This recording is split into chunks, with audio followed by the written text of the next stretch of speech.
You're addicted to being broke, and you don't even know it. Right now, as you're watching this, your brain is running a poverty program that feels as natural as breathing. It rewards you for staying poor. It punishes you for trying to get rich. Your mind has been hijacked by a scarcity addiction. And just like any addiction, you'll defend it, protect it, and make excuses for it.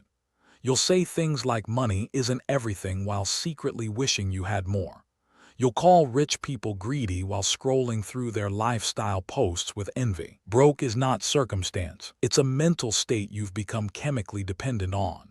In the next few minutes, you're going to discover exactly how your brain got wired for poverty, why it fights to keep you there, and most importantly, how to break free from this invisible prison. As the philosopher Seneca once warned us, it is not the man who has too little, but the man who craves more, that is poor. The question is, are you ready to see the chains you've been wearing your whole life? The comfort trap. Here's what nobody tells you about poverty. It's comfortable. Not financially comfortable, obviously, but neurologically comfortable. Your brain craves predictability above all else. It would rather know you're going to struggle than face the uncertainty of trying something new. Think about it. When was the last time you had a money-making idea and immediately talked yourself out of it? That wasn't logic. That was your addiction talking. The cave you fear to enter holds the treasure you seek. Your brain releases cortisol, the stress hormone, whenever you think about taking financial risks. But here's the twisted part. It also releases dopamine when you return to your comfort zone after backing down. You literally get a chemical reward for staying broke, dopamine for staying small. This is why people who win the lottery often end up poor again. Their brains weren't wired for wealth. The money felt foreign, uncomfortable, threatening. So their subconscious found ways to get rid of it and return to the familiar state of lack. Your comfort zone isn't protecting you. It's imprisoning you. But here's where it gets even more disturbing. Identity chains. You don't just have poverty. You are poverty. Somewhere along the way, being broke became part of your identity. You call yourself not a money person. You say things like, "I'm just not good with finances." You wear your struggle like a badge of honor, bonding with others over shared financial pain. Your identity is the most powerful force driving your behavior. And this is the most dangerous part of the addiction, because humans will do anything to stay consistent with their identity. If you believe you're not the type to be wealthy, your subconscious will sabotage every opportunity that threatens that belief. You'll miss obvious chances. You'll procrastinate on important tasks. You'll find reasons why success isn't for people like me. Psychologists call this identity protective cognition. Your brain filters reality to match who you think you are. As the great Marcus Aurelius observed, the soul becomes dyed with the color of its thoughts. If your thoughts are colored by scarcity, your entire reality becomes a canvas of lack. Wealthy people don't just have different bank accounts. They have different identities. They see themselves as creators of value, deserving of abundance. And speaking of what we believe we deserve, shame addiction. Here's something that will make you uncomfortable. You're addicted to financial shame. Every time you check your bank account and feel that familiar knot in your stomach, your brain releases a specific cocktail of chemicals. Cortisol, adrenaline, and surprisingly, a small hit of dopamine. Why dopamine? Because shame is familiar, and your brain rewards familiarity even when it's painful. Shame feels like home. Think about the last time you felt financially ashamed.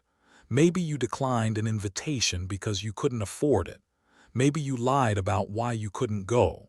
In that moment of shame, something else happened. You felt connected to your story.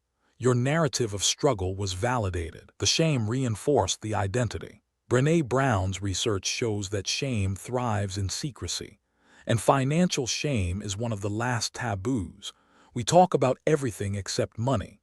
This silence allows the addiction to grow stronger, unchallenged. Shame corrodes the very part of us that believes we are capable of change. You've been marinating in financial shame so long it feels normal. But what if I told you there's something even more insidious keeping you trapped? Scarcity dopamine. Your brain is literally addicted to scarcity thinking. Every time you worry about money, check prices obsessively, or calculate whether you can afford something basic, your brain enters a heightened state of alertness. This feels productive. It feels responsible, but it's actually a dopamine loop. Scarcity creates a tunnel vision that hijacks your entire mind. Researchers at Princeton found that financial scarcity literally lowers your IQ by up to 14 points. Not because poor people are less intelligent, but because poverty hijacks cognitive bandwidth. Your brain becomes so consumed with survival that there's no mental space left for opportunity. And here's the addiction mechanism. Solving small financial crises gives you a dopamine hit, figuring out how to make it to payday, finding a coupon, stretching that last $20. Each mini-crisis and solution reinforces the neural pathway. You become a professional at surviving poverty rather than escaping it, expert at being broke. As Einstein allegedly observed about problem solving, the mind that created the problem cannot be the same mind that solves it. Your scarcity-wired brain keeps creating the very circumstances it's trying to escape.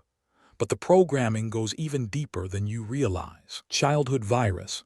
Between the ages of 0 and 7, you downloaded a complete operating system about money. You didn't choose it. You couldn't reject it. It installed itself through observation, overheard conversations, and emotional experiences. What did you hear about money growing up? Money doesn't grow on trees. Rich people are greedy. We can't afford that. Who do you think we are, the Rockefellers? Programmed. These weren't just phrases. They were code. And that code is still running in your subconscious right now, decades later. Give me a child until he is 7, and I will show you the man. Neuroscience confirms what the ancient philosophers knew. Early programming creates neural pathways that become superhighways of automatic thought.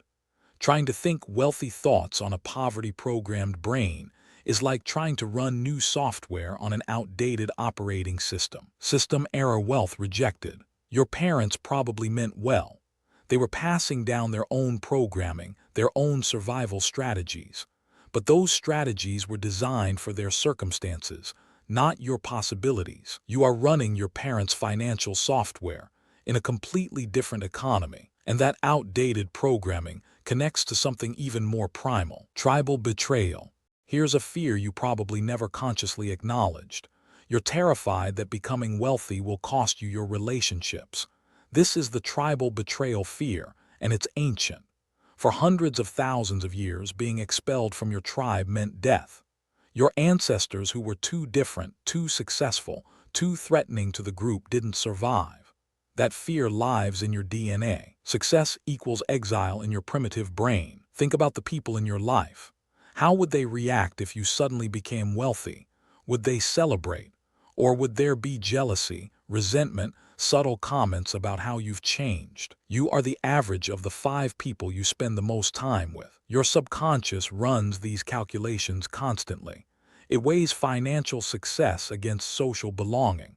And for most people, belonging wins. Broke together is safer. This is why people unconsciously sabotage themselves right when they are about to break through. The promotion that would separate them from their friends. The business idea that would make them different. Your poverty addiction is partly a loyalty program to your tribe. But here's what wealthy people understand that the poor don't. Victim currency. In today's culture, victimhood has become a form of currency, and poverty gives you access to this economy.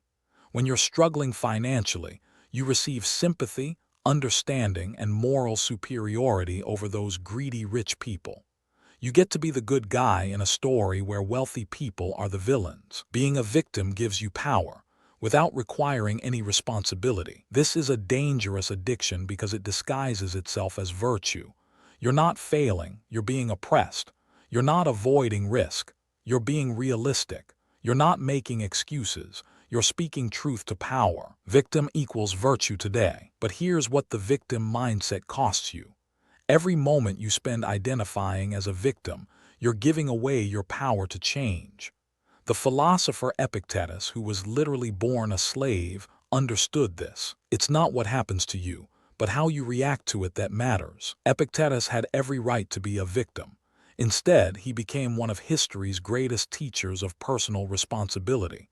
Your circumstances may be real, the obstacles may be genuine, but the victim identity is optional. And as long as you're cashing in on victim currency, you're paying with your potential. And speaking of what we pay with unconsciously, fear familiar. You know what's scarier than staying broke? Getting rich. And I mean that literally.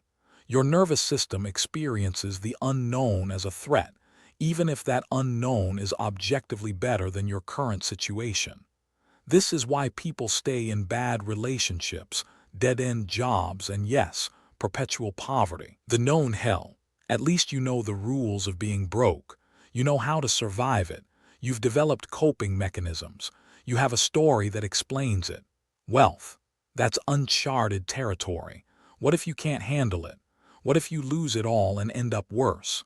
What if success reveals that you were never really the person you pretended to be? Better the devil you know. As Carl Jung profoundly stated, until you make the unconscious conscious, it will direct your life, and you will call it fate. Your fear of the unfamiliar isn't fate, it's programming. And like all programming, it can be rewritten. Fear is not fact. The wealthy didn't eliminate fear. They learned to act despite it. They made peace with uncertainty.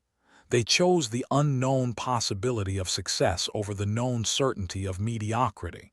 But there's one more layer to this addiction that most people never see. Money morality. Deep down, you believe wanting money makes you a bad person. This is perhaps the most insidious part of the poverty addiction. It hijacks your morality. Somewhere you absorb the message that poverty is noble and wealth is corrupt.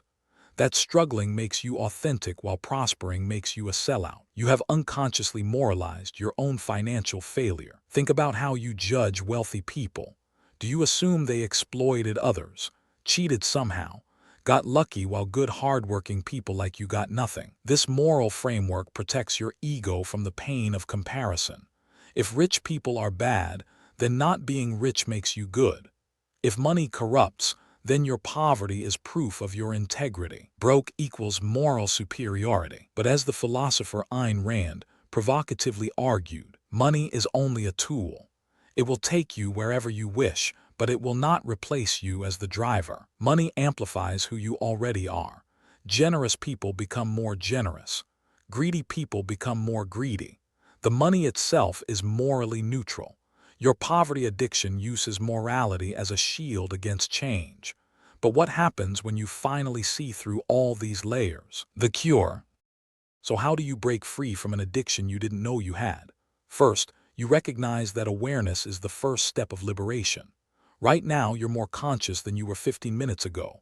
That consciousness creates choice where there was only compulsion. Second, you must change your identity before you can change your bank account. Start telling a new story. Not I'm bad with money, but I'm learning to master money. Not I'm not the type, but I'm becoming the type.